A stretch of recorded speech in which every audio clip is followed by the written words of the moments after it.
There's just so many options and so much competition in terms of price point and other products during that period. If I can get something for even $1 more, I guess, depending on the price point in general, but if I can get something for a little bit more, but it's got a high rating, a large review count, I'm just going to trust that a little bit more. And I know I'm not going to have to return something and then go back and buy what I wanted at full price. So if you can get even a little bit of traction, Prime Day can be a great day to accelerate that, but probably not the place to start from ground zero.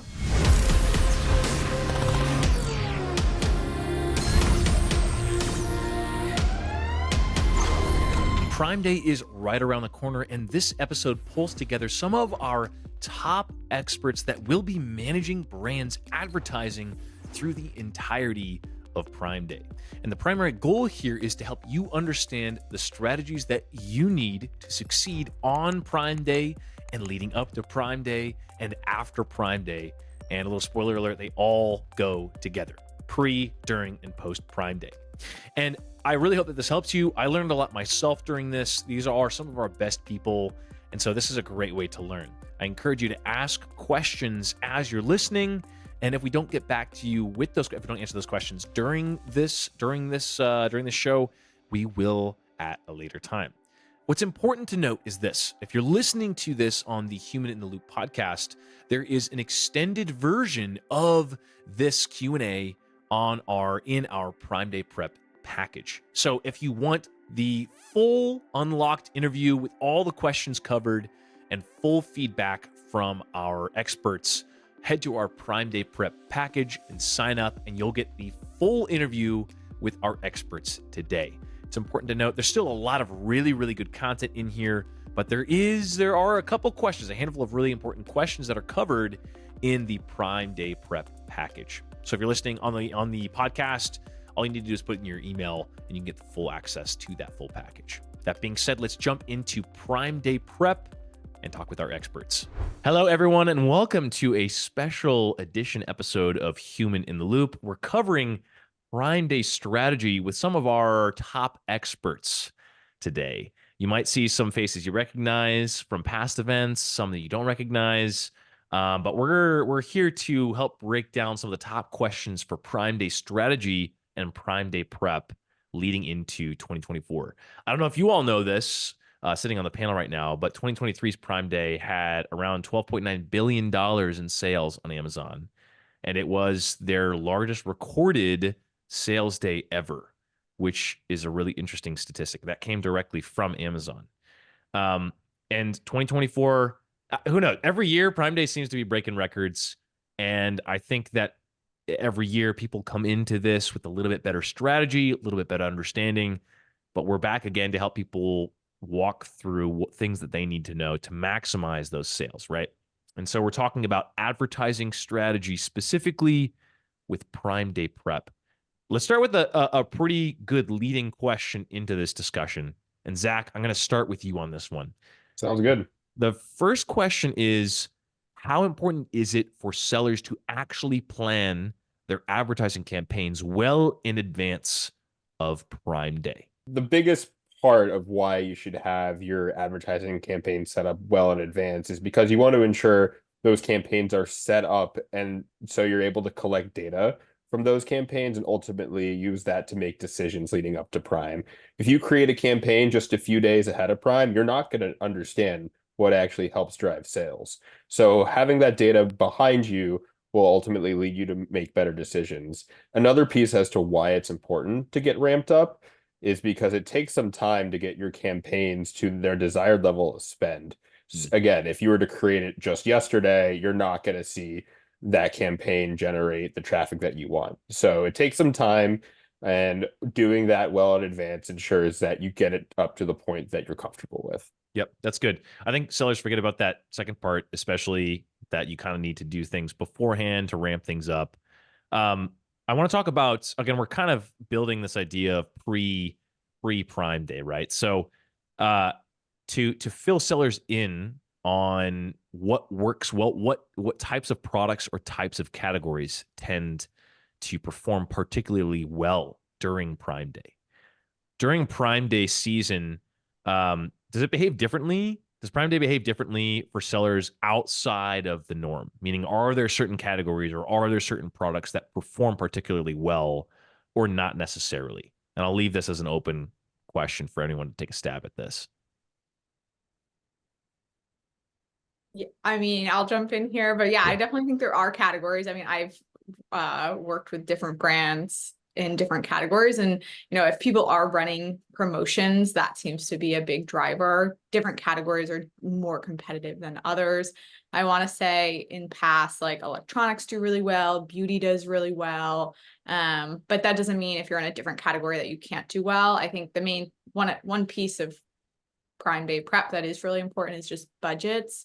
And making sure that, like, obviously Prime Day usually falls in the middle of the month, but you don't want to blow through your budget in 3 days. You need to be more proactive in your budget management during Prime. But I think going back to like the categories, everyone, kind of the rising tide lifts all boats. And even if you don't have promos running, usually can do well. But again, you are all competing against other ASINs that are on promo, and people are very deal sensitive and expect a deal during Prime Day. So if you don't have one, there's probably, hundreds of other options that people might be interested in.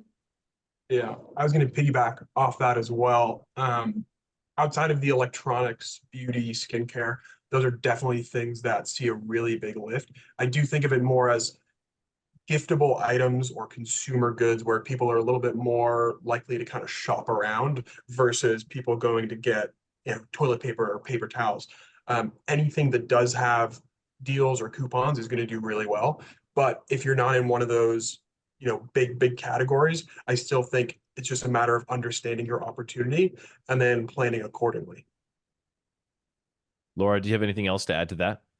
Yeah, I was just going to say those home goods, kitchen, household, those basics that a lot of times, yes, giftable items, but it's also the kind of quicker, there's a price range probably in the $25 to $200. People are looking for things for their own home, right? This is in July. This is a very short time period. People don't have an idea of what's going to be on sale. And so it is really, what can I make a quick decision on, and a day or two, or even just a couple hours from sometimes with those limited lightning deals, that I'm willing to maybe buy for myself, or it could be a gift I've been considering.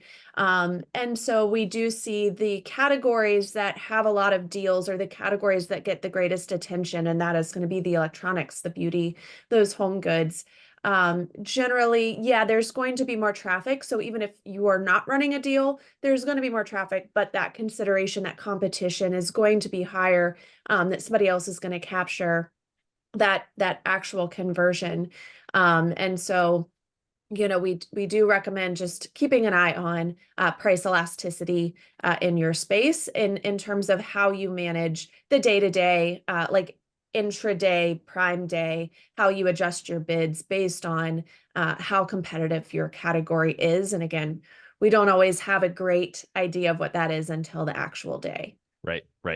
No, and of course, like, no one can tell the future, but I think there's an interesting similarity that all of you talk about, and it kind of helps dispel this like myth or question in sellers' minds that like it's predetermined which categories are going to do well on Prime Day and which are not. Which, outside of, like, Lewis, I think you pointed out something good, like buying gifts for people, or you pointed out the price range. Like, people probably aren't, some are, but people probably aren't predominantly going to buy toilet paper on Prime Day unless there's a really good deal for it. I don't know, but I think it's interesting to see this, like, to tell sellers that, like, hey, a lot of people are looking for a good deal, and a lot of the shopping revolves around a good deal being present. So, Laura, you mentioned increased competition or competitors during, like, the end of what you were talking about.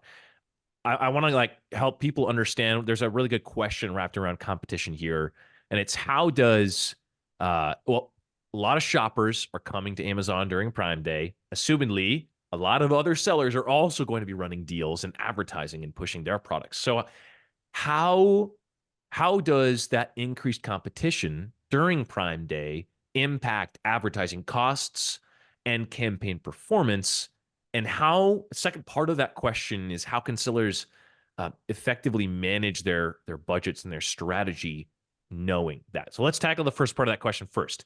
how does increased competition impact everything on Prime Day?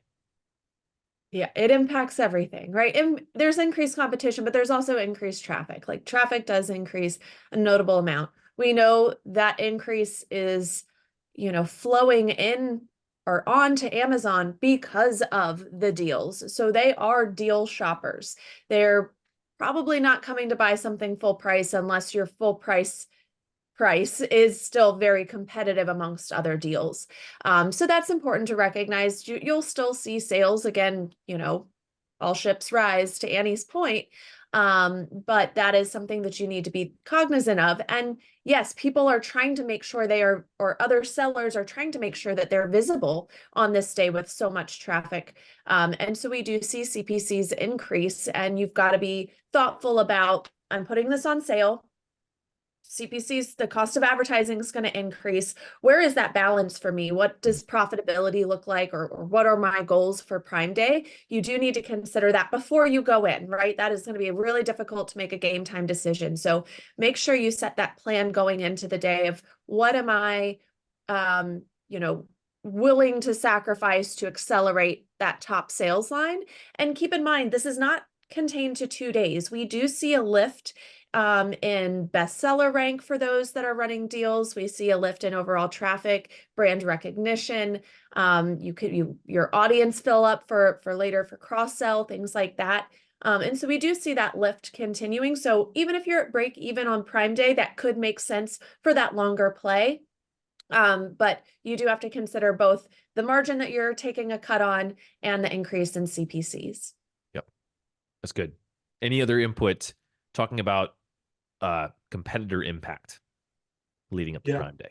Yeah, I was going to say that the CPC piece is definitely really important. I did take a look back at some historical data and noticed that although CPCs do tend to increase on those couple of days with the additional traffic, I did also notice conversion rates do increase. And the other metric that I think is important is that average order size also increases.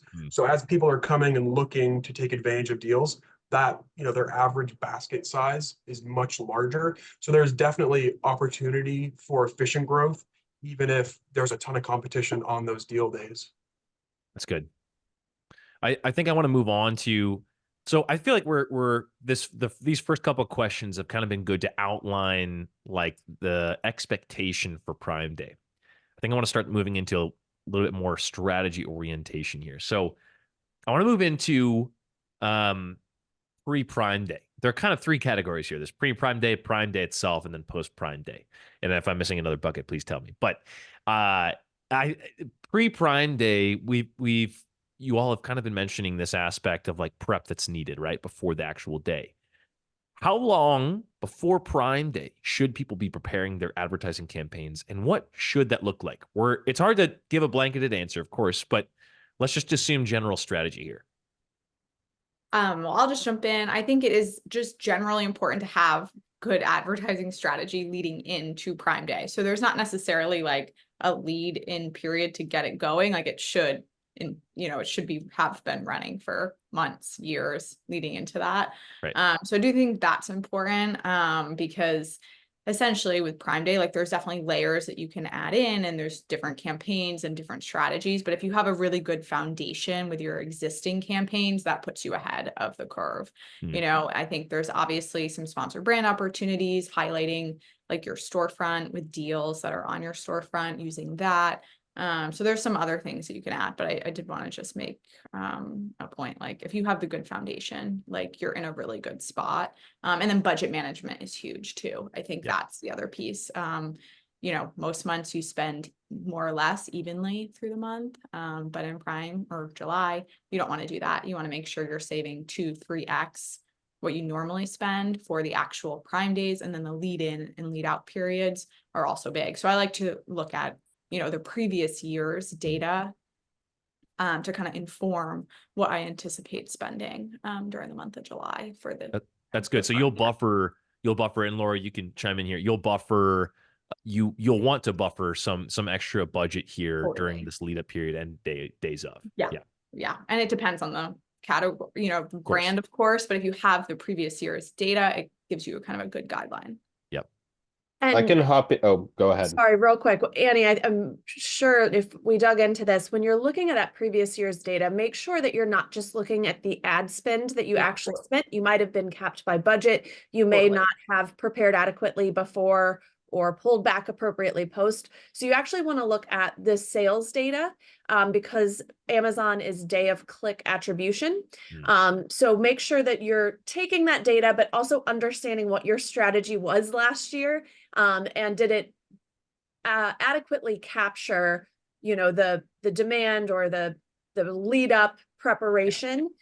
So just make sure that you understand how that was managed last year. If it was managed appropriately, great, use that data. If it wasn't, layer that information on top. Yeah, if you can and you have the ordered revenue or the OPS data, go that route. Because it's a little, as Laura said, easier. That's good.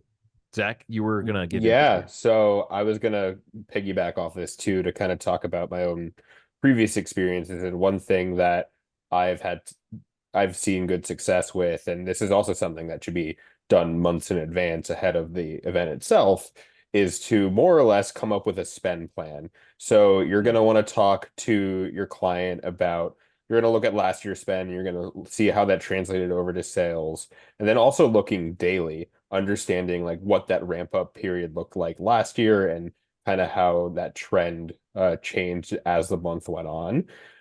Because you want to ensure that you have enough budget within your campaigns to be able to spend like relatively the same amount that you would on a normal day. Yeah. Otherwise, if you're not increasing your budget enough, you're going to have to spend very low on like the beginning of July and oftentimes the end of July, because that's where you're going to run out of budget. So I'd recommend speaking with your analyst, if you have one, and talking about ways that pretty much breaking out the month into, there's the pre-prime period, then there's the prime period, and you talked about the post-prime. So those are the three phases. And ensuring that you have an appropriate amount allocated for each of those, because you want to ensure at the beginning of July you're pacing appropriately. Because if you're not doing that, then you're going to run into the problem at the end of the month where you need to pull back aggressively because you've run out of budget. Yeah, no, that's good. I want to ask, there's an interesting question here that I imagine a lot of people asking, and it's around, we're kind of predicating this on there being data available from last year's season or years prior. I think there's an interesting question here, interesting situation of like, is Prime Day the time to launch a new product? Is that a bad thing to do? Is it not necessarily bad, but not the best thing to do? Like, where should people picture launching a new product? Maybe it's not the best time. Maybe it is. I don't know. What do you all think? I'll jump in here to start. I think it depends on, is this product going to be totally net new? Are you coming in with absolutely no reviews or ratings, and all you're going to do is hammer a deal tag on that product? I mean, you could see some sales, but customers are definitely going to lean more toward products that have that review count, have that high rating, and ultimately have that sales history behind it. So my recommendation would be to get that product launched well in advance. And based on previous experience, it honestly can take up to a full year to get to the point within a launch that you're actually seeing the returns that you'd anticipate. So granted, a year out may be difficult to plan for, but if you can get it out as far in advance before Prime, that'd be great, so you can get that traction going on it. And then once the event happens, then you can really push it. The other option that I'm referring to is if you want to just add your new product on as a variation to an existing product, and then that's capturing those reviews and ratings already. Yeah. Then there's more potential to advertise that on Prime Day. And you could go ahead and advertise that and put a deal on it, and you'll probably see some better return if it was net new. But I still wouldn't expect too much to come from that, because if you're launching it day of, people don't know about the product and are going to have questions. And even the Amazon algorithm is going to have a harder time picking up and making sure that it's surfacing. So to Zach's point, yes, I mean, get it launched as soon as possible. If you can get some reviews under your belt, like minimum 50, ideally 100 to 250, you're going to be able to accelerate that growth during this time period. But people need to be able to trust it a little bit, right? There's just so many options and so much competition in terms of price point and other products during that period. If I can get something for even $1 more, I guess, depending on the price point in general, but if I can get something for a little bit more, but it's got a high rating, a large review count, I'm just going to trust that a little bit more. And I know I'm not going to have to return something and then go back and buy what I wanted at full price. So if you can get even a little bit of traction, Prime Day can be a great day to accelerate that, but probably not the place to start from ground zero. I do think you can get creative with new products. As Lewis said, like basket size goes up. So if you have a new product, you're a trusted brand and people know your brand, it might be a good opportunity to cross sell. So if you can do that, I think there's some good opportunities, but there is obviously a risk there. It'd be great if it did have some traction. But if you could try to piggyback off of some of your other best sellers and kind of partner them together or cross sell in some ways. You might benefit from people looking for a good deal and willing to, take a risk on a trusted brand. Yeah, of course. No, that's you all bring up really good points. I think it would be tough to be forced into this position of saying, oh, I have a new product, I feel like I have to launch it right now. But it sounds like even if you need to launch a new product right now, there are some things that you could do to mitigate those risks and to maximize the opportunity, even though it might not be that ideal. We're playing with a lot of psychology here, just a lot of psychology around the buyer. I think that's a good way to approach thinking about Prime Day too, is like, what are buyers going to want? Are they going to want to buy from a product that has at least 50 to 100 reviews? Probably. So let's switch over to actual Prime Day itself. So we're getting closer. We're actually on the days of Prime Day. I want to talk about two things. Let's talk about metrics to monitor for success, and then strategies that people can implement around advertising for success on Prime Day itself. First question is, what metrics should sellers be monitoring day of to ensure success, I guess? What do we think? Well, the first thing I think everyone needs to be aware of is that intraday reporting on Amazon is never all that trustworthy, I guess I would say. So you definitely, anything you see needs to be taken with a grain of salt to begin with. So it can be very difficult. I think other analysts, not just, on the entire team, would agree that the intraday reporting on Amazon for Prime Day, there's usually data lags. That's kind of the big one. It's hard to trust. So you in some ways, in a lot of ways, actually, you're kind of flying blind. So it is really important to track performance leading into Prime Day. So whether you're tracking it, the way I like to do it anyway, like the day or two before, I look at hourly data, tracking both spend, ad sales, CPCs, clicks, on an hourly basis, so that when you get to Prime Day, you're doing the same thing, but you can get a better sense of, okay, I'm expecting to spend about 2x or 3x, but it is really hard to tell. So you have to kind of either work together your team or just make observations, like sometimes the data is delayed. But yeah, the ad spend, the ad sales, CPC is really important. And if you're a 3P, the OPS numbers are great because they're live, so you can get a better sense. But 1P is a little bit more difficult. So I don't know if anybody else has anything to add, but those are just to clarify, OPS is ordered product sales within Seller Central. So you're looking at that data that's reported in real time because that is at the time of the conversion. Keep in mind, ad sales is time of the click. And so a lot of times that's really delayed attribution. And so if you're relying on that, you're going to have a really stressful Prime Day. So don't look at that quite yet. Or to Annie's point, understand where you are. At 2 o'clock in the afternoon, am I 60% of the way through my budget, 40%, 80% of the way? Definitely not 80% of the way through your spend budget at 2 p.m. And what do those sales look like? Just so you can essentially estimate, on average, if at 2 p.m. I'm this percent of the way through, this is where I expect to end the day in terms of both spend and sales. And don't take for granted the experience of the shopper. This is one of the most powerful things you can do, is go search on Amazon. Can you find your product? Take screenshots, understand what does the competition look like on the page, on the search term, on the category page, homepage, all of those. Put yourself in the shoes of the consumer. And then, to Annie's point, Amazon's dealing with a lot of data. And so it often, we see lags, we see delays, and it is best, if you don't work with a Takeometrics or other account manager or analyst who can go back and verify across multiple sources, different brands and accounts that, yeah, there's a delay. When you're just looking at your own brand in isolation, it can feel like it's just you experiencing this or that data's behind. So create a community, check LinkedIn, check with any team that is helping to support you to understand, is it just me? Or is this a delay that we're seeing across the board? I'll tell you, it usually is.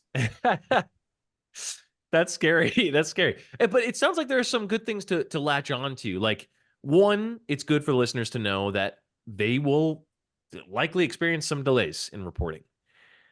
Two, it sounds like budget is a pretty good thing. Percentage of budget is a pretty good thing to monitor how fast things are moving. Like whether you need to slow down, whether things are going at a good speed or not. Is that, and then at third, it sounded like the metric that you gave in Seller Center. What was that term? What was that abbreviation? Ordered product sales, OPS. OPS. Thumbs up. It sounds like OPS. It sounds like OPS is another. It sounds like that. Those three are big takeaways for me from what you both were talking about just now. Yeah, I'll just add that it's percent of spend. So make sure that you understand the spend at 2 p.m. versus the end of the day heading into Prime Day. Budget, percent of budget will change because ideally you're increasing your budget. So you don't quite know what percent through the budget you should, because you're hopefully creating enough room that you're not bumping up against budget. So you want to understand at 2 p.m. on average, I have spent X percent of my total spend for the day. Yep. Got it. Those are really good to monitor. I want to talk about strategies to help people increase sales. And this could, you could blend pre-Prime Day in with this, but talking about what performs best around Prime Day. It could be promotions. It could be ad types. Those are kind of the things that I'm trying to pull out with this. The question really is, what strategies should people be implementing for a successful Prime Day? That's a big question, and there's a lot. Yeah. I have one that I kind of piloted last year, saw really good success with it, and it would be a sponsored product competitor targeting, so the product attribute targeting. And the more granular you can get with this, so if you have certain competitors that you compare favorably against, whether it's price, whether it's reviews or ratings, or just the brand as a whole, if you can isolate that individual competitor into its own ad group or even its own campaign, you can get really good control over how much spend is going towards that product. So if you do some prep ahead of time and you know that you're relatively efficient or efficient enough against this product, you can isolate it, and then on the day of, there are times where you can 4, 5, 6x the amount of spend going towards that ASIN, especially if that competitor is, really betting big on Prime. So you can kind of piggyback off of the spend that they're doing and the traffic they're pulling to their page, and you can kind of show up at the bottom and kind of piggyback on some of the spend that they've had. That's good. That's really good. Any other tips?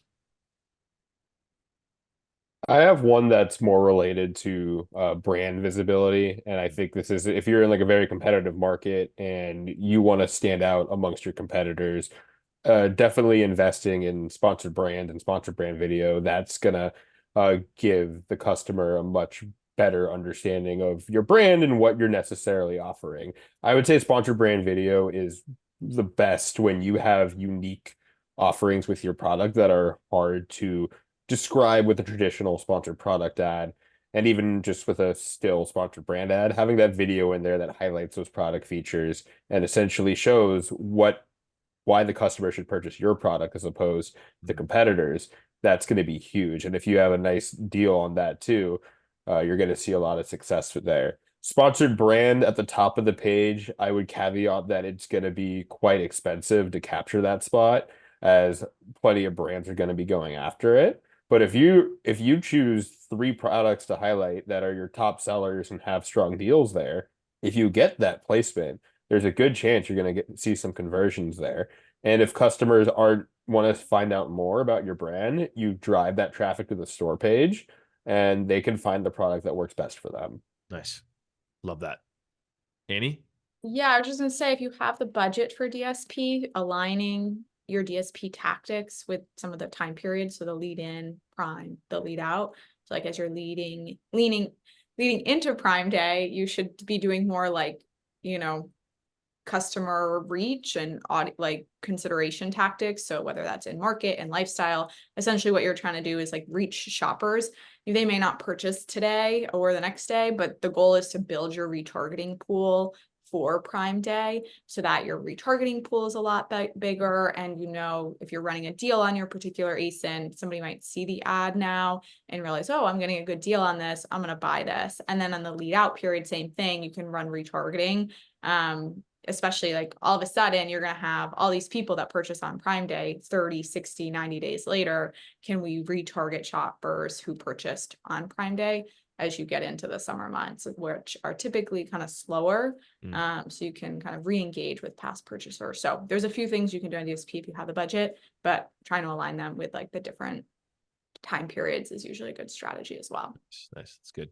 And taking Annie's point there and coming full circle, that retargeting after, you know, you've engaged, if you've sold to, if you have somebody that's purchased from you from Prime Day, it's a great time to target them with a new product, cross-sell them with a brand new product that you're launching because they've seen your brand, they trust your brand, they've purchased from your brand, and now you get to hit them with a potentially brand new product, and they've already got some trust equity built into your brand. So definitely use those. Do keep in mind those who may have viewed and not purchased during Prime Day. That is an audience you may want to put on snooze for a couple days, a little while after Prime. If they didn't purchase on Prime Day when you had everything on sale, they may have purchased from someone else. They're probably not going to come back and purchase full price, but definitely utilize that group where they have engaged, and especially those where they have purchased.